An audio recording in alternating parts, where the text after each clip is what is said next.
महाभारत का युद्ध समाप्त हो चुका है।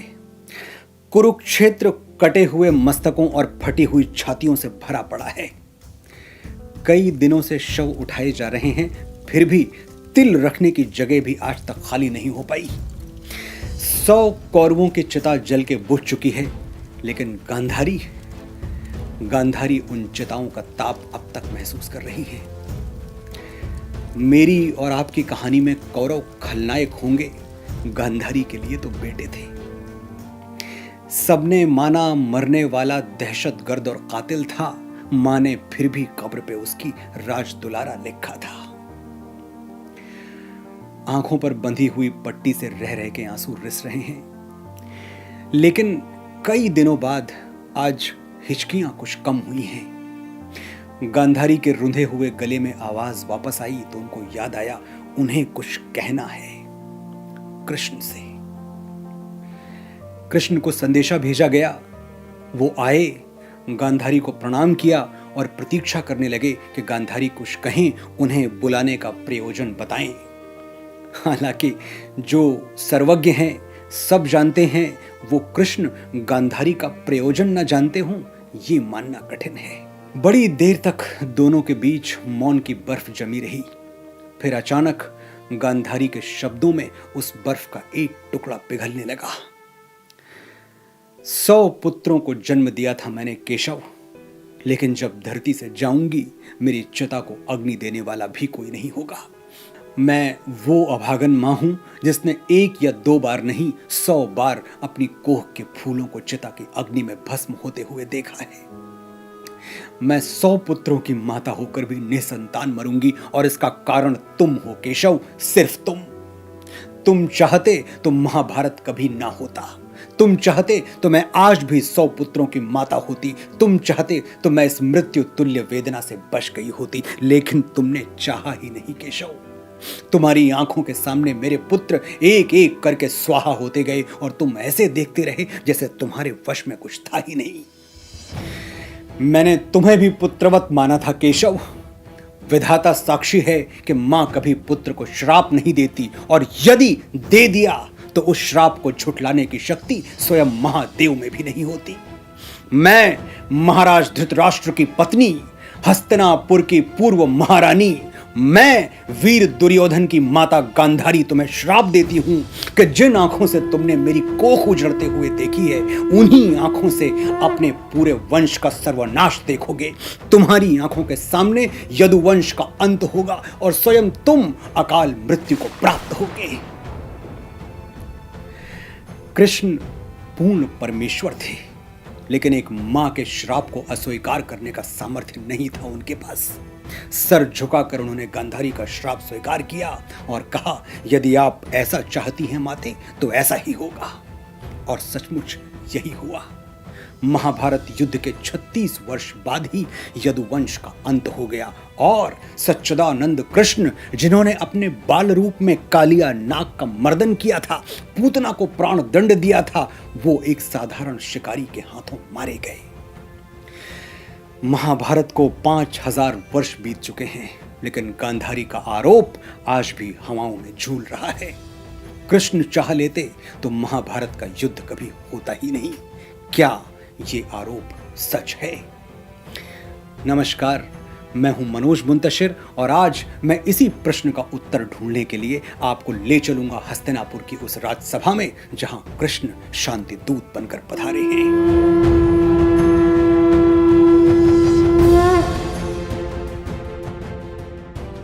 द्वारपाल ने आवाज लगाई, महारथी, महावीर, सुदर्शन चक्रधारी मधुसूदन वासुदेव श्री कृष्ण पधार रहे हैं।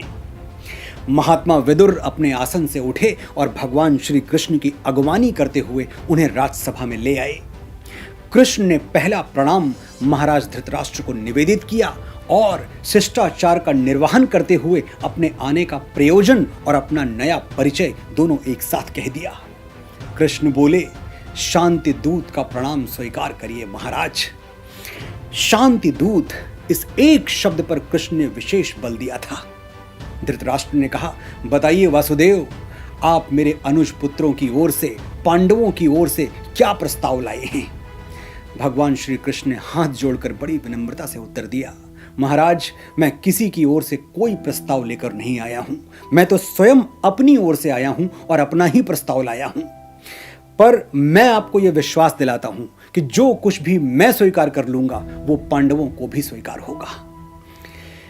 मेरे परिचय से आप इतना तो जान ही चुके होंगे कि आज मेरा लक्ष्य शांति है, और शांति कोई प्रस्ताव नहीं है महाराज जिस पर वाद विवाद किया जाए, जिस पर विचार किया जाए। शांति एक आवश्यकता है। जो शांति के पक्ष में नहीं है वो मानवता के पक्ष में नहीं है। कृष्ण अपने शब्द बड़ी सावधानी से चुन रहे थे। वो जानते थे कि हजारों वर्षों बाद उनके एक एक शब्द का विश्लेषण किया जाएगा और मानवता इस प्रश्न का उत्तर अवश्य ढूंढेगी कि महाभारत के युद्ध में कृष्ण की भूमिका क्या थी, आग लगाने वाले की या आग बुझाने वाले की। कृष्ण ने एक नजर पूरी राजसभा को देखा, वहां उपस्थित वीरों को देखा और आगे बोले, इस राजसभा में गंगा पुत्र भीष्म जैसे ज्ञानी और महात्मा उपस्थित हैं। कृपाचार्य और द्रोणाचार्य जैसे आचार्य विराजमान हैं। योद्धाओं की जो भीड़ यहाँ है वो आज संसार की किसी और राजसभा में नहीं है, और इसीलिए हस्तिनापुर की इस राजसभा का उत्तरदायित्व भी सबसे अधिक है। यदि युद्ध हुआ तो महात्माओं और योद्धाओं का ये अलौकिक संकलन सूखे पत्ते की तरह बिखर जाएगा महाराज। और अगर ऐसा हुआ तो इतिहास उन सारे आंसुओं का उत्तरदायी आपको ठहराएगा जो इस महायुद्ध के बाद बहाए जाएंगे। इतिहास गांधार नरेश शकुनी से यह नहीं पूछेगा कि द्यूत क्रीड़ा में कपट क्यों किया, क्योंकि वो कपट आपकी सभा में हुआ था महाराज। इतिहास युवराज दुर्योधन से भी यह नहीं पूछेगा कि इन्होंने भरत कुल वधु द्रौपदी को भरी सभा में बालों से घसीट कर क्यों बुलवाया था। इतिहास ये भी आप ही से पूछेगा, क्योंकि दुर्योधन आप ही के युवराज हैं महाराज। इतिहास दुशासन से भी ये नहीं पूछेगा कि उसने महासती पांचाली का वस्त्र हरण करने की असभ्यता क्यों की। इतिहास इसके लिए भी आप ही को दोषी, आप ही को उत्तरदायी ठहराएगा। लेकिन यदि आज आप मेरा प्रस्ताव मानकर युद्ध की संभावनाओं पर पूर्ण विराम लगा देते हैं तो शायद इतिहास सब कुछ भूलकर आपको एक शांति प्रिय सम्राट के रूप में आदर से याद करे। कुछ क्षणों के लिए सभा में मौन छा गया। फिर गंगा पुत्र भीष्म की वाणी सुनाई दी, युद्ध तो कदाचित कोई नहीं चाहता केशव। श्री कृष्ण को इस एक शब्द पर आपत्ति हो गई। कदाचित यानी शायद, संभवतः युद्ध तो शायद कोई नहीं चाहता। कृष्ण ने अपनी वाणी पर बड़ी कठिनाई से नियंत्रण रखते हुए कहा, यदि कोई युद्ध नहीं चाहता पितामह तो फिर यह कदाचित क्यों?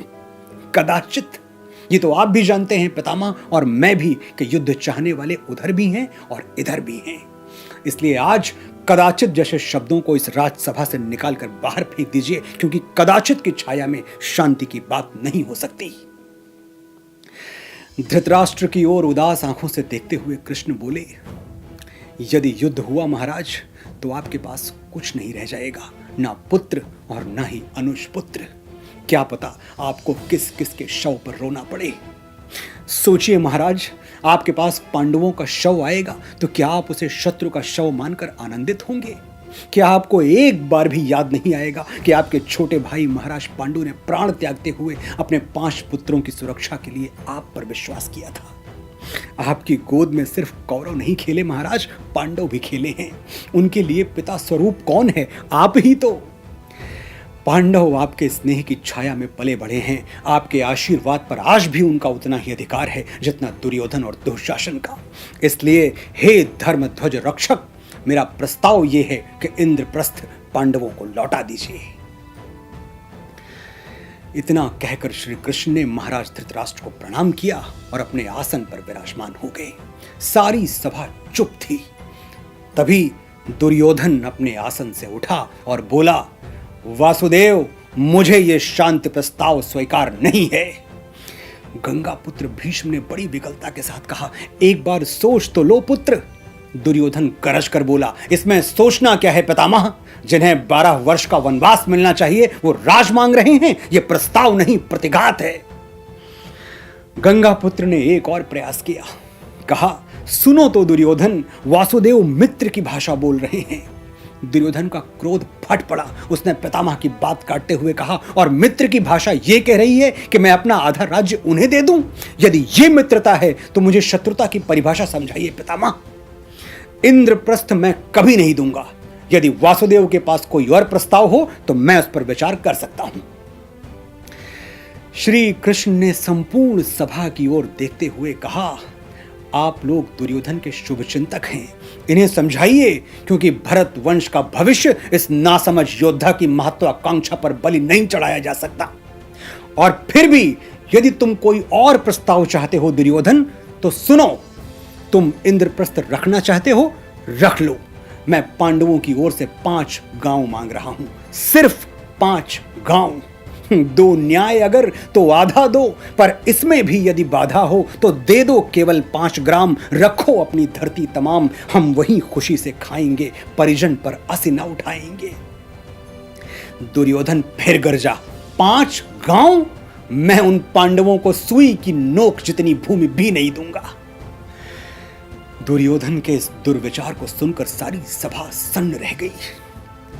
श्री कृष्ण ने एक लंबी सांस भरकर कहा, दुर्योधन, क्यों अपनी माता गांधारी को अपने शव पर विलाप करने के लिए आमंत्रित कर रहे हो? यह सुनते ही दुर्योधन तर्जनी उठाकर गरज कर बोला, वासुदेव, यदि तुम दूत न होते तो? कृष्ण ने पूछा, तो क्या कर लेते युवराज? दुर्योधन ने कहा, यदि तुम दूत न होते तो मैं इसी बात पर आज तुम्हारी जीभ खिंचवा लेता और तुम्हें बंदी बनाकर कारागृह में सड़ने के लिए फेंकवा देता। सभ्यता की सीमाएं पार हो चुकी थी और धृतराष्ट्र शांत थे, भीष्म असहाय थे, द्रोण निरुपाय थे। कृष्ण समझ गए कि उनका शांति प्रस्ताव अस्वीकार हो चुका है, लेकिन ये अस्वीकृति जिस अनादर के साथ आई है उसका प्रत्युत्तर तो देना ही होगा। वो अपने आसन से खड़े हो गए और अपनी गरिमा का स्मरण करवाते हुए दुर्योधन से बोले, राजदूत को बंदी बनाओगे युवराज? उस अतिथि को बंदी बनाओगे जिसके स्वागत में गंगा पुत्र भीष्म और आचार्य द्रोण इस सभा में खड़े हो गए थे? फिर भी यदि मुझे बंदी बना सकते हो तो अवश्य प्रयत्न करके देख लो। हरि ने भीषण हुंकार किया, अपना स्वरूप विस्तार किया, डगमग डगमग दिग्गज डोले। भगवान कुपित होकर बोले, जंजीर बढ़ाकर साध मुझे, हाँ हाँ दुर्योधन, बांध मुझे। ये देख गगन मुझ में लय है, ये देख पवन मुझ में लय है, मुझ में विलीन झंकार सकल, मुझ में लय है संसार सकल। अमरत्व फूलता है मुझ में, संघार झूलता है मुझ में। द्रगहों तो दृश्य कांड देख, मुझ में सारा ब्रह्मांड देख। अंबर में कुंतल जाल देख, पद के नीचे पाताल देख, मुट्ठी में तीनों काल देख, मेरा स्वरूप विकराल देख। सब जन्म मुझी से पाते हैं, फिर लौट मुझी में आते हैं। यह देख जगत का आदि सृजन, यह देख महाभारत का रण, मृतकों से बटी हुई भू है, पहचान कहां इनमें तू है। भगवान अपना विराट स्वरूप दिखा रहे थे। भीष्म, द्रोण, कृपाचार्य श्रद्धा से नतमस्तक हो गए और दुर्योधन साक्षात ईश्वर का ज्योतिर्मय विश्व रूप देखकर उसकी आंखें फटी की फटी रह गई। कृष्ण अपने रथ पर सवार होकर हस्तिनापुर से चल पड़े। रथ के घरघराते हुए पहियों में उनको द्रौपदी की भर्राई हुई आवाज सुनाई दे रही थी। द्रौपदी ने अपने अपमान का वास्ता देकर कृष्ण से पूछा था, जिन्होंने भरी हुई राजसभा में मुझे बालों से पकड़कर घसीटा, मेरा वस्त्र हरण किया, तुम उनके पास शांति का प्रस्ताव लेकर जाओगे सखा? कृष्णा कहते हो ना, तुम मुझे सखी मानते हो, यही है तुम्हारा सखा भाव? और किस शांति की बात कर रहे हो तुम केशव? जब तक मेरे ये केश खुले हुए हैं, क्या कौरवों और पांडवों में शांति संभव है? फिर से सोच लो देवकी नंदन, जिसे तुम शांति कह रहे हो, कहीं वो आत्मसमर्पण तो नहीं? और यदि मेरे वीर पति और मेरे सखा आत्मसमर्पण का मन बना ही चुके हैं, तो मैं यज्ञ की ज्वाला से जन्मी याज्ञसेनी द्रौपदी अपनी मर्यादा का आत्मसमर्पण करने से इनकार करती हूं। यदि धर्मराज युधिष्ठिर, धनुर्धर अर्जुन, गदाधारी भीम, महारथी नकुल और सहदेव शांति चाहते हो, तो वो अवश्य अपने स्वाभिमान से शांति का मूल्य चुका दें और खरीद लें शांति। मेरे इन खुले हुए केशों के लिए मेरे बूढ़े पिता महाराज द्रुपद दुशासन की छाती का लहू ले आएंगे। मेरा जवान भाई धृष्टद्युम्न कर्ण की जिह्वा काटेगा और मेरे 5 महारथी पुत्र दुर्योधन की जंघा तोड़ के मेरे भंग हुए मान का प्रतिशोध लेंगे। पांचाली का स्वाभिमान न उसके पतियों की दया पर टिका हुआ है, न तुम्हारी कृपा पर। कृष्ण अवाक द्रौपदी का दारुण रूप देख रहे थे। वो जानते थे द्रौपदी का शब्द शब्द अक्षरशः सत्य है, लेकिन वो शांति का अंतिम प्रयास किए बिना रह गए तो भविष्य उनके चरित्र को संदेह की दृष्टि से देखेगा, ये भी वो जानते थे। द्रौपदी के कंधे पर करुणा से हाथ रखकर केशव बोले, तुम्हारे ये खुले हुए केश मैं देख रहा हूं पांचाली। इन केशों में भरी हुई कुरु राजसभा की धूल भी मैं देख रहा हूं और उस धूल की दुर्गंध भी मुझ तक आ रही है। फिर भी कृष्ण, शांति तो शांति है। हारी हुई द्रौपदी ने अपने आंसू पोंछते हुए कहा, जैसी आपकी इच्छा केशव, लेकिन शांति का प्रस्ताव देते हुए ये मत भूल जाना कि दुशासन के मैले हाथों ने मुझे छुआ था। दुर्योधन ने मुझे देखकर अपनी जंघा पीटी थी और कर्ण ने कुरुओं की कुल वधू को भरी सभा में वेश्या कहा था। बस मेरी वेदना याद रखना केशव। जाओ मेरे शांति दूत, मेरे लिए तुम्हारा जो कर्तव्य था आज मैंने उस ऋण से तुम्हें मुक्त किया। द्रौपदी की पीड़ा से नजर फेर के कौरवों की सभा में शांति दूत बनकर जाना कितना कठिन था, ये कृष्ण की अंतरात्मा ही जानती होगी। लेकिन फिर भी कृष्ण गए। हस्तिनापुर की सभा में कृष्ण के शांति प्रस्ताव का क्या परिणाम हुआ आप सुन चुके हैं। क्या कृष्ण ने सचमुच महाभारत का युद्ध टालने का प्रयास नहीं किया? क्या माता गांधारी का आरोप सत्य था? ये निर्णय मैं आपके विवेक पर छोड़ता हूं। आपने बड़े धैर्य और बड़े ध्यान से सुना। आभार।